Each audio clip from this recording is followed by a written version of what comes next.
Good morning, everybody. It's Mike from Baltimore Rides. Thursday, November 9th. Although when I woke up this morning, I was confused and I thought it was Friday. I have lost sight of my week, let's just be honest. But it is Thursday. It's November 9th. It's about 1:50 in the afternoon, and I'm just getting started with my day. I'm down in Silver Spring, and just wanted to touch base with you guys. My daughter is home. She is in better spirits. Definitely things are getting better, although she's got, a couple weeks of kind of, readjustment back into school and stuff like that. So there's more work to be done, but that was really all they could do in that program that she was at. It was meant to be kind of a short-term thing just to de-escalate. So, but she's home, which was definitely a good thing. It really helped. My wife and I, my son, everybody was really happy to see her last night. So, trying today to get back in the saddle and, kind of get back into my routine. So I am heading to DC. We're going to try and make some money tonight and see how we do. So I will let you guys know how things are going later on. Oh, and by the way, I was at BWI the other day while I was killing time waiting to pick up Sophie, and the line is ridiculously long at BWI, guys. I left like after 15-20 minutes when it wasn't moving, and even though I was kind of driving in and around that area for a few minutes doing some small trips, it just never seemed to really drop. I don't know if that's because BWI is super popular right now. People don't want to drive in the city with all the rain. I don't know if that's because this new Uber update where if you get a short trip, you don't lose your spot in line, and that's, giving people like an extra encouragement to come back. I don't know. But I'm just being honest with you guys. It's long lines, long lines. So, if you're thinking strategically, I can't see that making a whole lot of sense, guys. I mean, yes, you can make a couple good trips. There was one night earlier this week where I was up there around like 11 o'clock, and I got a ride or two out of there. I think I got 2 rides out of there, pretty much back to back.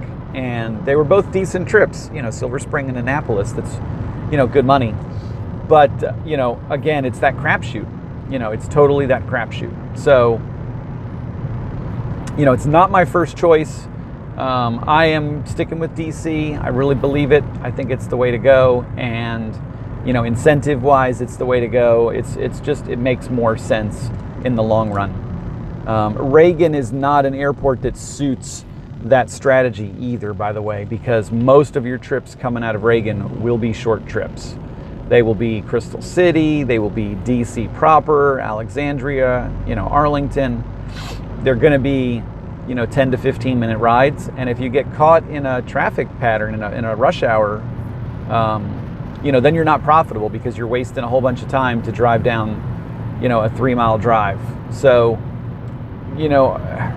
Reagan's tricky, guys. Reagan is very tricky, and it's starting to get longer queues too. The last couple times I was near there where I could see the queue, it was in the 60s. So, I don't know. I'm not a big fan of the airports right now.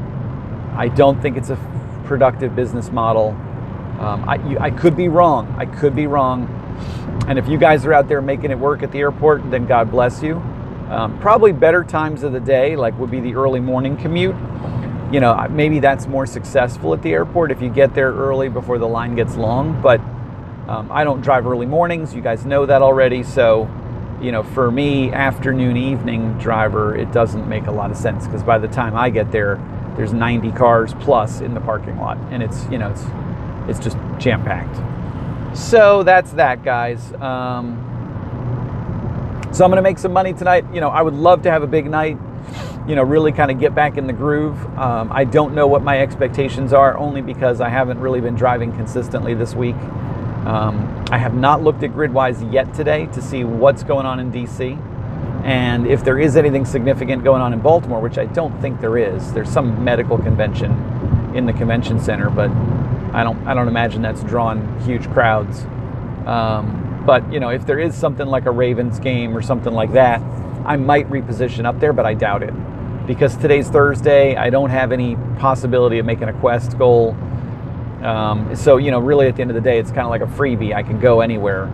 But the suburbs have been treating me well. I've been in and around Silver Spring, Rockville, Bethesda, College Park, Laurel. Suburban trips tend to be a little bit longer, although you do have to reposition a little bit more to get to them. But, I think when we get that pickup fee, when that actually becomes active in DC, that will actually help offset that. So, and I don't know what the parameter is, if it's 8 minutes, 10 minutes, I don't know that yet. We'll have to wait until they turn it on and we can really experiment. But, I think once long pickup fee turns on, then driving out in the burbs all of a sudden becomes more profitable because you're getting paid to drive there and back. So, we'll see. We will see.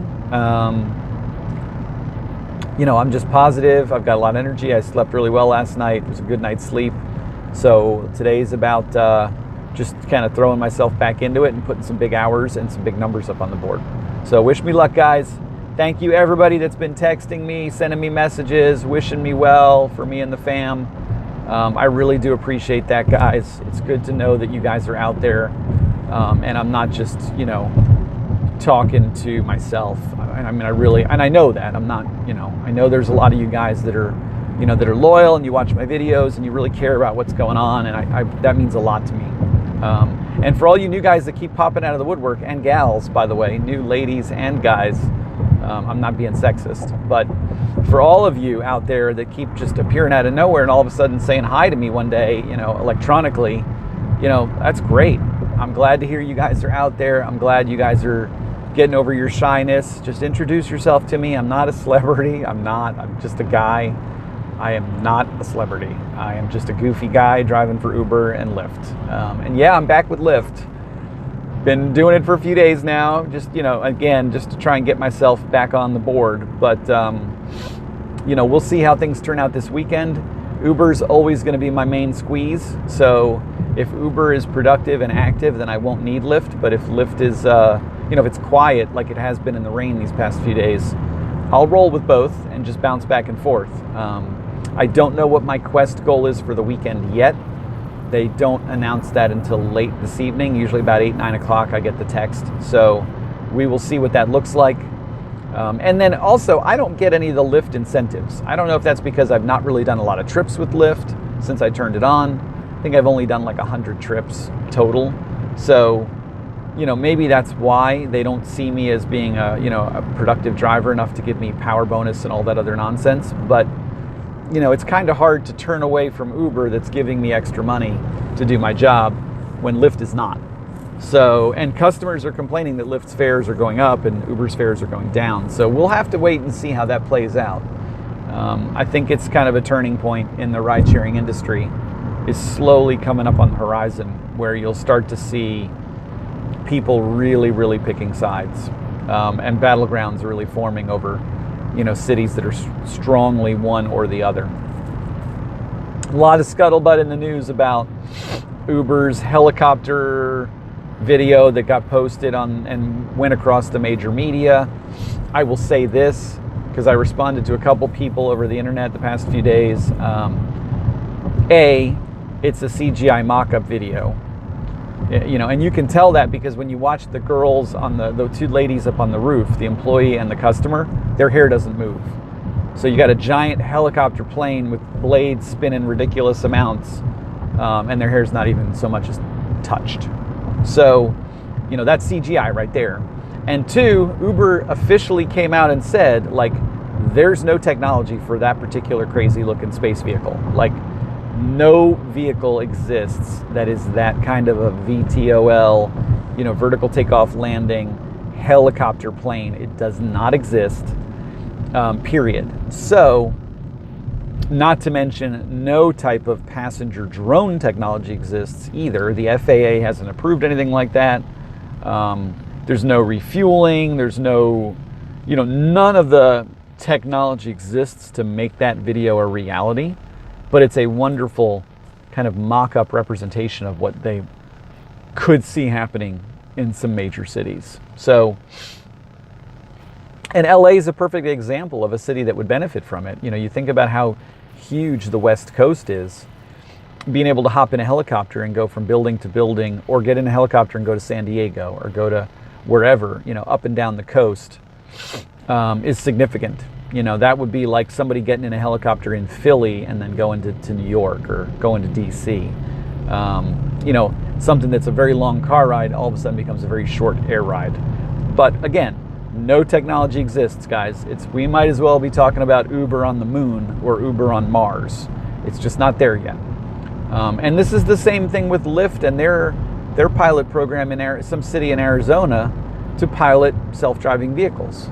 There's self-driving vehicle technology out there, whether it's the minimalistic self-driving technology of Tesla that only does like limited stuff, like keeps you safe on the highway, or these funny little like pilot programs like the shuttle bus in Las Vegas that started, and some truck driver backed into the stupid thing on its first day on the job. Wasn't the robot's fault, it was the truck driver's fault. Or Google's self-driving cars that have been on the road for years.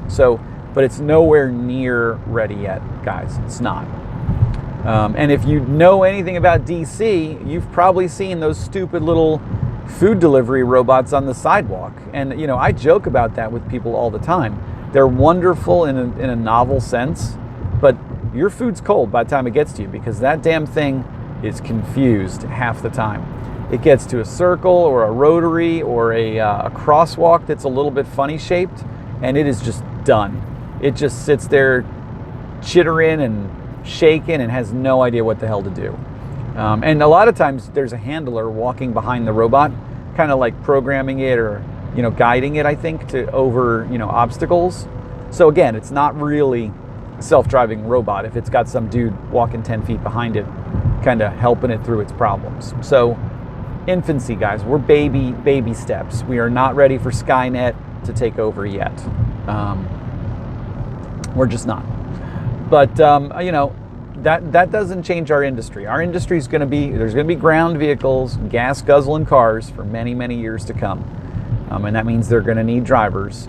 And Uber's not got the money to mass produce several 100,000 self-driving robotic cars right now that don't even work or exist. So they're going to need us. And the same thing with Lyft. So we got jobs, guys. We're not going anywhere. And the taxi cab industry is on its last legs. It's fighting tooth and nail to stay alive, but it's not going to make it. It's a dinosaur. So this is our time. This is our time. Everybody have a great day. I will text you guys later and let you know how I'm doing.